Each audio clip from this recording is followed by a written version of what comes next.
ry vahoaka malagasy tsy vaky volo amin'ny anaran'ireto candidat izay mivondrona amin'ny collectif de candidat sy ireto sy olom-bavam-bahoaka lo olona sy olom-boafidy tonga maro ireto dia faly miarabanareo izahay maro ny antso efa nataonay izay namaky bantsilana ireo fandika-dalàna ny fanitsakitsahana ny lalam-pandrenana ary ny fanososena ny fiandranam-pirenena amin'izao fanomanana sy fikarakarana ny fifidianana ho filoham-pirenena izao.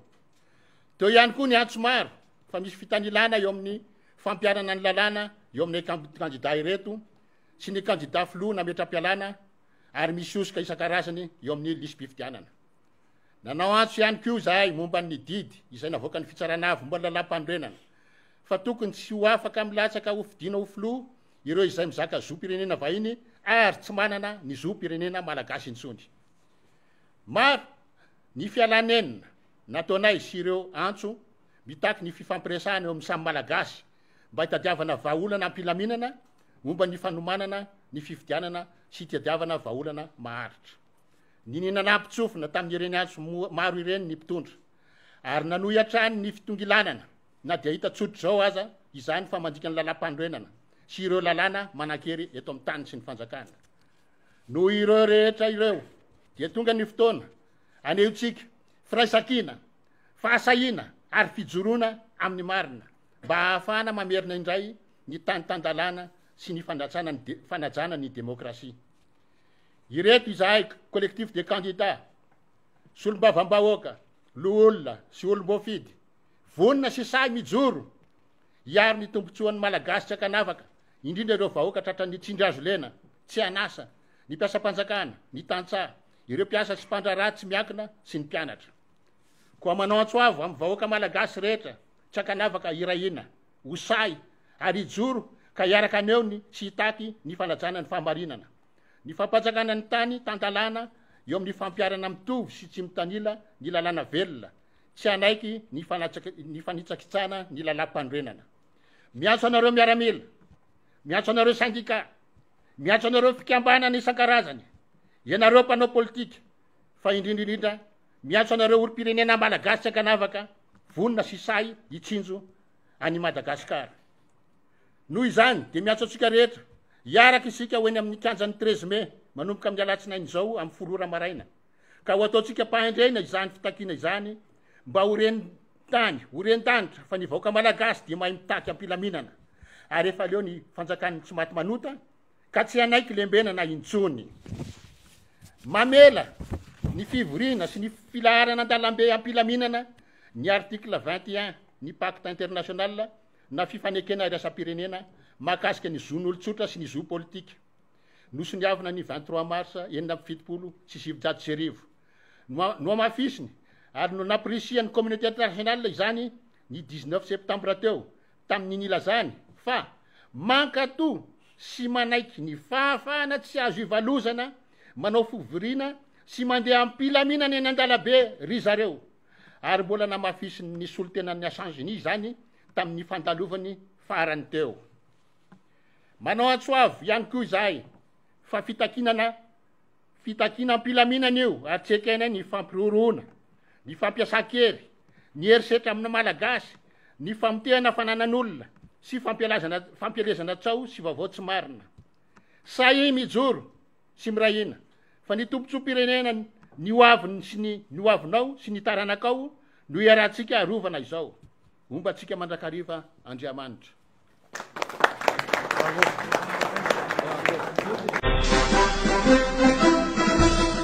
Entsika tsara zay fanambarana sy antso natao teo izay. Rehefa nandinika sy nialanenina izahay dia tsy manan-tsafidy intsony afa-tsy midina an-dalambe eny amin'ny 13 Mai. Koa miantso mivoaka n'Antananarivo sy manodidina, miantso mimponina eto Madagasikara rehetra zay efa hitanay fa misy tonga eto Antananarivo amin'izao fotoan'izao. Tsy sangisangy ty, tsy andrakandrany ty, fa tena izy. Ka hoe aminareo hoe raha navitra n'ity firenena ity tsika fotoana zao ary ho say izahay tsy atahotra zay fampirorona sy ireo terrorisme d'État. Milaza aminareo zay fa mila tany-tandalàna manaja ny lalam-panorenana ary indrindraindrindra mijery fahantrana sy ny fahovoazana mahazo ny voaka malagasy. Koa dia mahay resy saia mijoroa miraisa ino fa tena nitaky an'izany ny firenentsika ankehitriny ombantsika Andriamanitra. Ampitiavana no hitsidiako ny tokantranonareo tsirairay avy amin'izao takarivany alahady fa voalohany volana oktobra 2024 izao.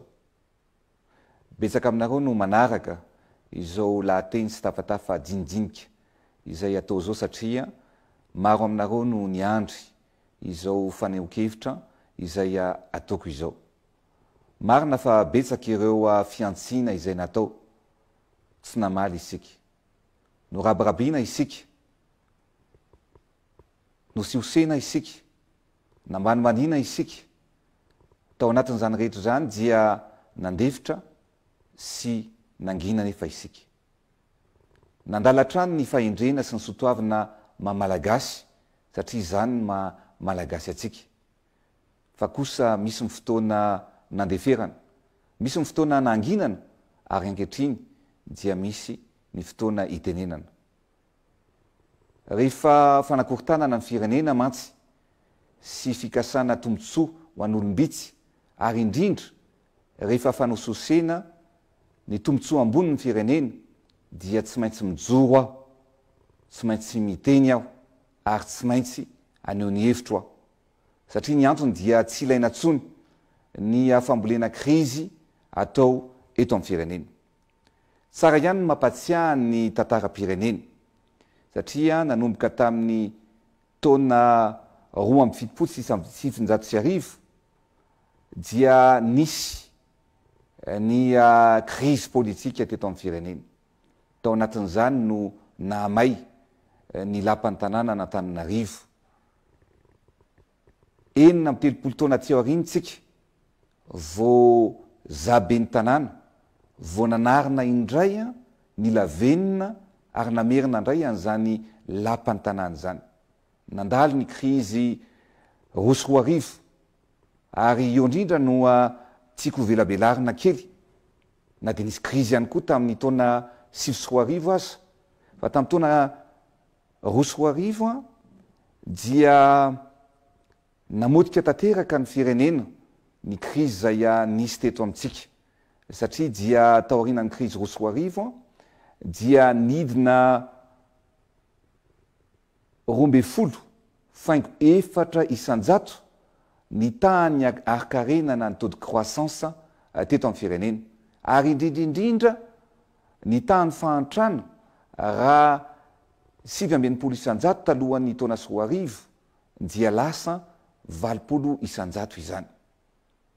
Fantatrareo angamba ny zavatra nitranga tamin'ny roso roa arivo fa nisy fametrahana milisy teto, nisy famomezana fitaovam-piadiana ho an'ireo vatan-dehilahy ary nisy ny fifandonana ara-miaramila sy indrindrindrindra ireo olona sivily ary betsaka ny ena nafoy tao anatin'izany.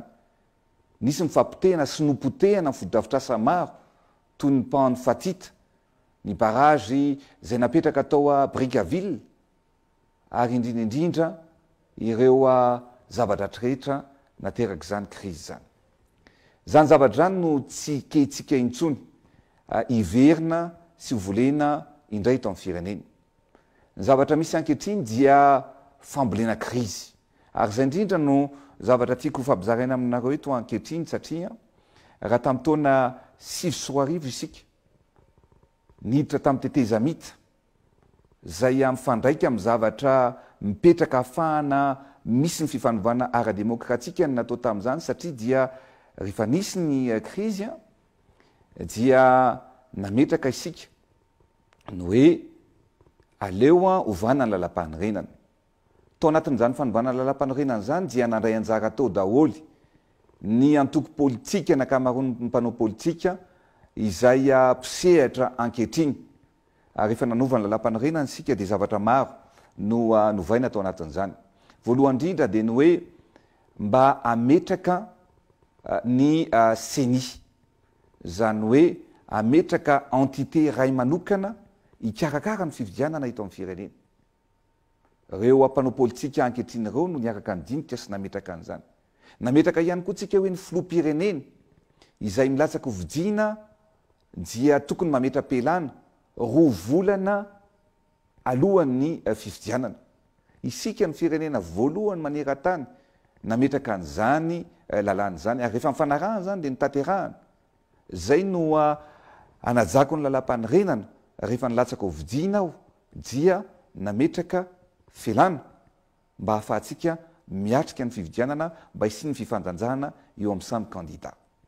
Fa tao anatin'izany zavatra rehetrarehetra zany dia nametraka ihany koa tsika ny hoe mila petraka ny bulletin unique mba hitovy ireo kandida rehetrarehetra satria tany aloha tany rehefa nametraka ny bulletin samy irery ny kandida rehetrarehetra ka ny fitondram-panjakana no anikarakara ny fividianana dia tsy tonga tany amin'ireo bao-pividianana maro ny kandida hafa. Zany rehetrarehetra zany dia fampitoviana zo sy leta ny kandida rehetrarehetra. Zay le fanovana napetraka sy tiana natao teto amin'ity fireneny ity. Ny zavatra tiako lazaina amintsika tsiraray avy dia zao efa nisy ezaka be deaibe napetratsika sy nataotsika mba hisiny ny fifanimbiasa pahifana manaraka ny lalàna ary indrindraindrindra mba hampandroso an'ity firenena mamitsika ity. Ezaka nataotsika zany ary ezaka ny rana natao. Raha nisy ny fitakiana natao teto tamin'ny taona 20 sy 20 dia aoka zavatsara. Fa ny fitakiana natao dia tsy ny hoe andravana ny CENI na andravana ny HCC fa ny fitakiana natao dia hoe mba hahafahan'ny kandida rehetra mirotsaka hovidiana. Zay ny fitakiana natao. Ary indrindraindrindra raha nisy ny fikasan-dratsy fanovana ny lalàna tao anatin'izany hoe ho averina indray ny fahafahana manao bileta tokana dia zay ny adivantsika ny adivan'ireo député 770. Ankehitriny dia ataoko fa filambanina, ataoko fa filana voatsiara, ny filazana, ny fametrahana indray fitakiana ametrahana rafitra hafa isana amin'ny fividianana eto amin'ny firenena. Satria tsara ny mampafantatra fa ny rafitra izay mametraka ny CENI, ny rafitra izay mametraka ny HCC na ny fitsarana avy momba ny lalam-panorenana dia efa voarafitra zany ao anatin'ny lalam-panorenana ka tsy misy olona na antokon'olona na andian'olona afaka indray ilaza sy anovany zany rafitra efa misy eto amin'ny firenena zany. Tsara ny mampatsiahy fa raha ny CENI no lazaina dia misy solotena maromaro ao anatin'izany CENI zany. Anisan'izany ohatra solotena avy amin'ny antenemeran-dolona, ny solotena avy amin'ny antenemeram-pirenena, ny solotena avy amin'ny fitsarana avo momba ny lalam-panorenana, ny solotena avy amin'ny fitsarana tapony, solotena avy amin'ny mpisolo vava, solotena avy amin'ny société civile. Ary tsara manamarika fa ny lehibean'ny KMF CNOE teo aloha no solotena any société civile ao anatin'ny CENI. Ny zavatra tiako ho ambara dia izao, misy ny olona tsy vonina mihitsy amin'ireo kandida ireo no hiroso amin'ny fividianana. Ary indrindra ny zavatra mahagaga ankehitriny dia ny fitakiana indray, ny anaovana rafitra vaovao, izany hoe nidirana ihany koa amin'ny teteza mita. Zavatra tsy ilain'ny firenena ntsony ny fambolena krizy toy izany. Tsy misy krizy eto fa krizy tiana volena. Ary raha manana fitiavan-tanindrazana ireo kandida zay mivondrona tsy ohatran'izao no toetsaina sy toe-panahy hoentina miatrika an'izany fividianana zany. Raha tia tanindrazana dia aza-korontanina ny firenena.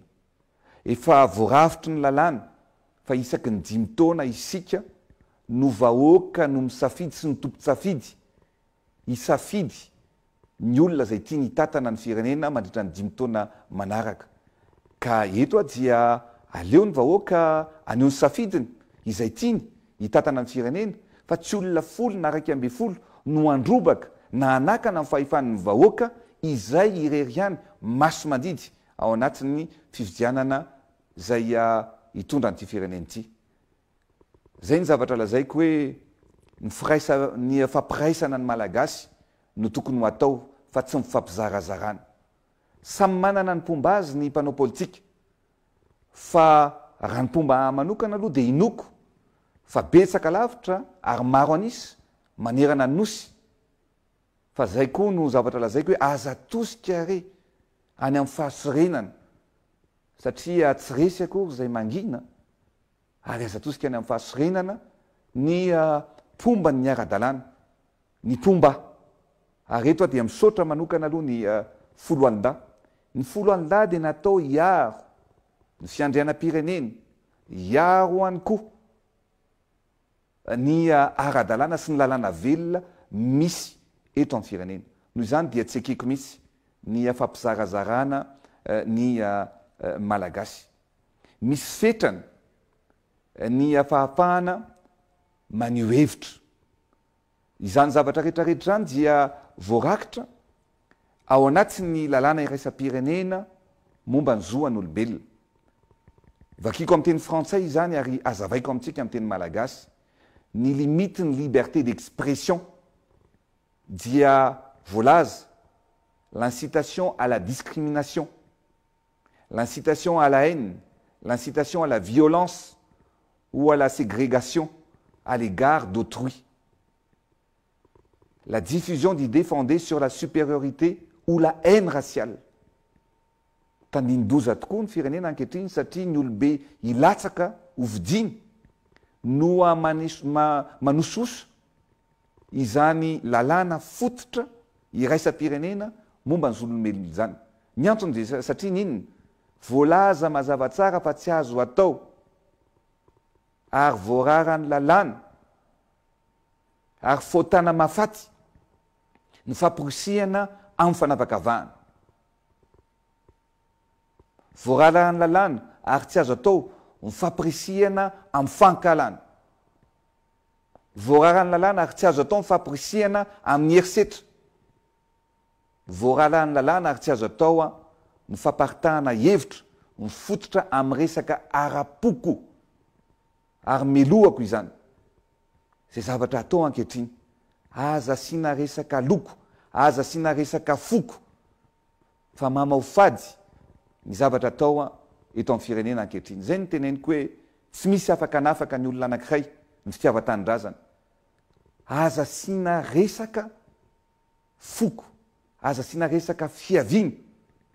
Za dia mijoro ampirainy malagasy, za dia mijoro ampitambatra amin'ny malagasy.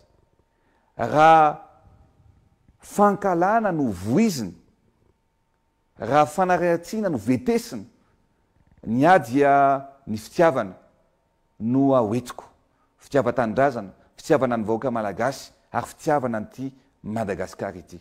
Noho izany dia tsy hoekeko ary toeriko ny olona rehetra n'iza na izy na amin'ny fomba ahoana na amin'ny fomba ahoana izay mitetika sy mikasa anankirotana amin'ny firenena ampisarasaraka amin'ny malagasy. Zay zavatra izay no teneniko hoe tsy eketsika efa betsaka loatra ny rahatrapo izay nisy teto amin'ny firenena, betsaka loatra izay takaitra misy teto amin'ny firenena izay. Tsika dia mpanangana, tsika dia mpanorona, fa maro ireo izay mitetika anongotra ve, anjera ve, andrava ve, androdana ve, zany foana ve ny toe-tsaina tia napetraka eto amin'ity firenena ity. Tsy mety zany. Aleo ny tombotsoan'ny maro anisy no hojerevana, ny tombotsoan'ny malagasy no vetesina. Aza mitambatra amin'ny ratsy fa aleotsika mitambatra anasoa ny vahoaka malagasy. Sotra ny ray aman-dreny ara-panahy zay mivavaka sy indrindraindrindra mitondram-bavaka amin'ity firenena ity. Aleo ny politika ho ataon'ny mpanao politika ary ny fivavahana dia sy ny fitaizana ny malagasy hiavana sy iombona ao anatin'izay finoana zay no apetratsika eto amin'ity firenena ity. Aoka isika anaja sy atoky ny rafitra voafaritra ny lalam-panorenana. Aoka isika anaja ny fanapa-kevitra rehetra ara-pitsarana navoaka amin'ny fitsarana avo momba ny lalam-panorenana izay nakatoavy ny firenena mikambana ao anatin'izao fikarakarana amin'ny fividianana izao. Ary zay fanambarana nataon'ny firenena mikambanyzay mihitsy no atiako zaraina amitsika fa mazava ny tenin'izy ireo a sy ny communiqué navoakan'izy ireo tsy misy accord politika ilaina fa mijanona ao anatin'ny lalam-panorenana ny firenena malagasy izany hoe tsy misy fifanarahana ara-politika mivoaka ny lalam-panorenana tokony ho atao eto amin'ny firenena mazava ny teneniny firenena mikambana na ny Nations Unies manao antsoavo amin'ny vahoaka aho tsy anaiky fanimbana ny firenena fa hiaro ny rariny sy hintsiny ao anatin'izany mantsy dia misy ny kasa ankehitriny ny anankirotana ny firenena misy ny kasa ny andoro ny fotodrafitrasa maro anisan'izany ny lampantanàna tsy eketsiky zany miantso ny vahoaka malagasy rehetra hiaro ny soiombonana ary tsy anaiky ny fanakarotanana izay atao eto amin'ity firenena ity andratratsika izy ireo fa Andriamanitra anasitrana atsika hitsara atsika izy ireo fa Andriamanitra anamarina atsika analabaraka atsika izy ireo fa Andriamanitra kosa anasongatina atsika tsy misy asakana ny sitrapon'Andriamanitra Madagasikara tsy maintsy mandroso isika rehetra miray hina misaotra tompoko lahy mankasitraka tompoko vavy